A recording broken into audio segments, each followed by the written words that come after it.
How many people do you know that can't find a job or don't want to work? This kind of person is someone that politicians, lawmakers, and U.S. citizens alike would consider to be a NEET, or a person who is not in education, employment, or training. The percentage of young adults that were neither working nor enrolled in school increased from 13% to 15% from 2019 to 2021. This was largely due to the COVID-19 pandemic. However, in the years following the pandemic, many people have returned to the workforce and resumed their studies within higher education fields. The hiring process has actually changed a lot just in general for Stop and Shop. During COVID, it was just interviewing process. Now we have to let them know if they have previously shop or worked for Stop and Shop. It's something that has to go through corporate before we can proceed with even an interview.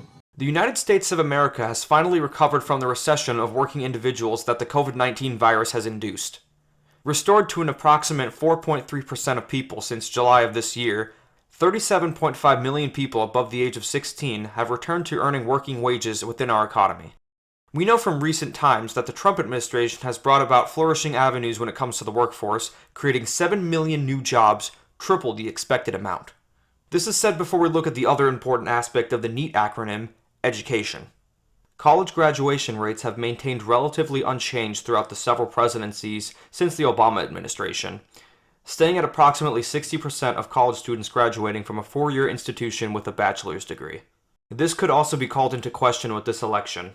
The Harris administration that is seeking to be voted into office plans to support the schooling systems from the federal government as they plan to incorporate acts such as the Family Friendly Schools Act or the 21st Century STEM for Girls and Underrepresented Minorities Act, both allowing for more flexibility when schools conduct their lessons and allowing for more people to receive the education that many strive to learn.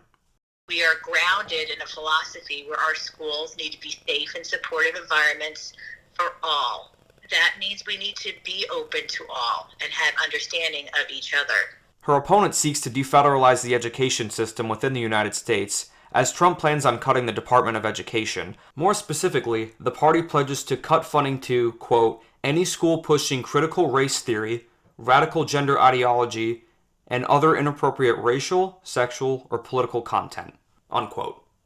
Is the status quo within both the job and educational markets worth maintaining? Or will the potential trade-off of bolstering the labor force at the expense of defederalizing our education systems be a benefit to the nation?